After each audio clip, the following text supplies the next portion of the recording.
Hey everybody, Rachel Tita here with this update on this October 5th. And the first story that we're talking about is actually some breaking news. We're digging through court documents as we speak in the newsroom right now, having to do with this 14-year-old boy who died in a pedestrian car crash. This was last month.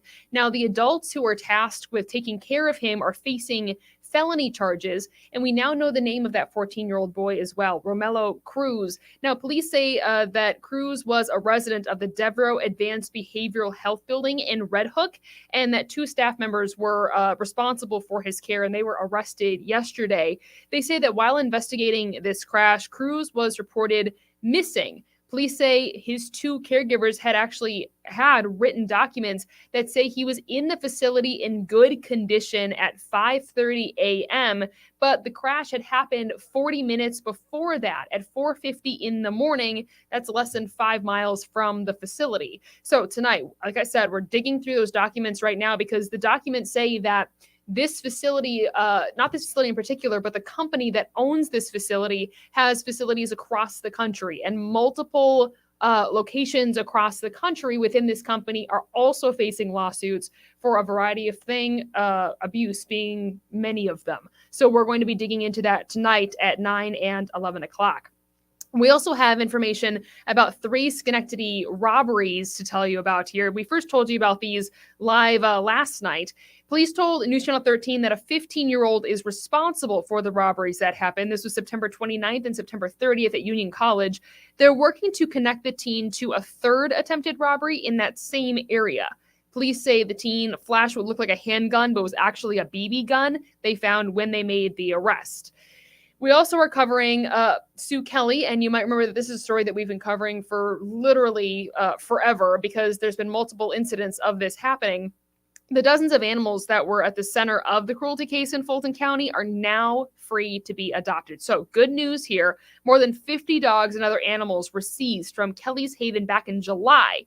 Kelly had 5 days to pay a $235,000 bond for their care as ordered by a Mayfield judge last week. But because she didn't pay, those animals can now be adopted. Photos show what investigators say. That's what they found at Kelly's Haven this summer. These exclusive photos, I should say, just shows how the deplorable conditions and the animals without clean water or shelter. So coming up tonight at 9 and 11 o'clock, we're going to talk about where you can adopt those animals if you are interested in doing so. Let me bring in Reed Kissel back now because we've been tracking a little bit of rain from this morning. Rain again, Rachel.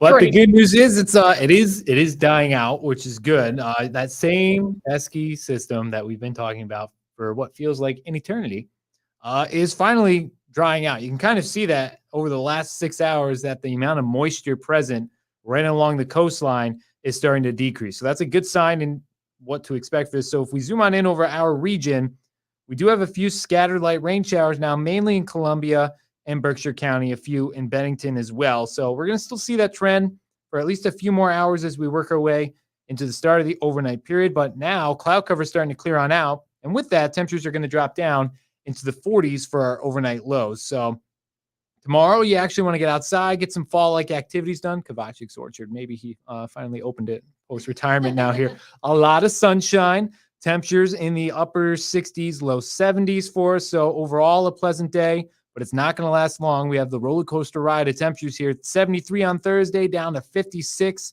breezy and chilly on Saturday for our high. So enjoy it while you can. Tonight, 45, becoming mostly clear. We'll have some fog developing heading into the day tomorrow. Mostly sunny. It's a warmer day with highs in the upper 60s and low 70s in the 7-day planner. We have a chance for showers late in the day on Friday as that cold front comes on through.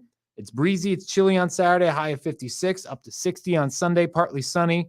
Monday, mostly sunny, high of 63, and we're back towards the mid-60s as we head towards midweek of next week, which is right where we're supposed to be for this time of year. I know that we're supposed to be right here at this time of year, but that 50 it hurts my heart just a little bit. Oh, well, the 50 is below average, so that should make you feel better. Okay, that does make me feel a little bit better. Our average high is 66 right now for this time of year. All right. Yeah. All right. Well, so, that's still. Okay. Yeah, no, I got you. I know that the 50s are coming, and it just reminds me having that visual cue. It's the Ned Stark meme. 50s are coming. The 50s are coming. So exactly. Because I'm so upset, we're going to get rid of that graphic, and we're going to move on. So we're also talking about spooky season. Oh, boy. Halloween. right around the corner, and a parks department in West Virginia is Mhm. making sure that nobody goes without a costume. The Love it. costume vault, made in 2019 after Molly Williams' daughter said a classmate couldn't afford a costume.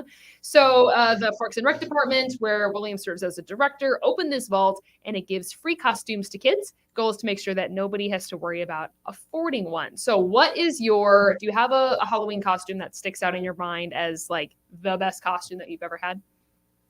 Ooh, that's actually a tough one. I have one that's not my best, but it's a funny story. But you go first. Okay, well, I feel like I'd rather hear your story first while I think Okay. of my answer. So I was probably like 6, Okay. and I was a princess because, of course, I was. Yeah. But in Minnesota, it always snows on Halloween. Yep. Almost always. It's like 30 degrees. It's freezing cold, and I had this like pink dress. Yeah. But my mom insisted that I had to wear a A turtleneck jack. Okay.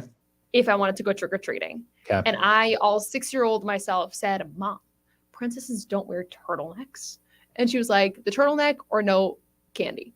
So I wore the turtleneck, and I was salty about it the entire time. That's fair. That's fair. So there are pictures of me wearing this turtleneck with this princess gown, and I'm like smiling, but like, Yep. I probably got 2 then that based off of that I can give you. One year I was a ninja. So Good. obviously all you can see is my eyes, and ninjas are supposed to be fierce, and my mom would look at me and laugh because she's like, "You don't look fierce at all," because she could see the blue eyes of kindness. Yeah, right. She's like, "Yeah, that's a Like, fail." you're not scary. Yeah, Sorry. and I'm like, okay. And then the other year was I had lost my 2 front teeth, and I also decided to dress up as a cowboy. So there is a picture of me somewhere, mouth wide open, missing my front teeth with the toy gun shooting up at the air. Also not It fierce. just seemed really fitting. So it's a goofy costume, but it's still a good one. In college, I was Han Solo, I like which it. I was very proud of that costume. Last year, I was Kim Possible. Hmm. I was very proud of that costume as well. Last year I was the Headless Horseman in the Cloud, which you worked with. I remember that. Yeah. That was a good one. We'll have to. What day of the year is Halloween this year? I'm not in town this year for Halloween. So I Oh, can't do that. oh, that's right. I'm working for you. on Yeah. Halloween.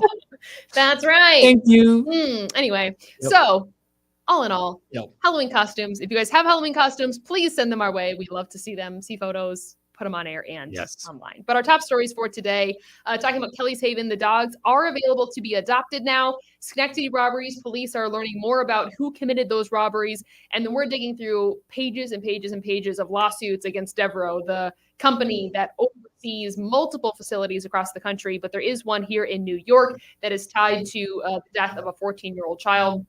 That child was a resident of that facility, supposed to be in that building at the time. Clearly was not. It was not on the street. So more at live at 9 and 11 tonight.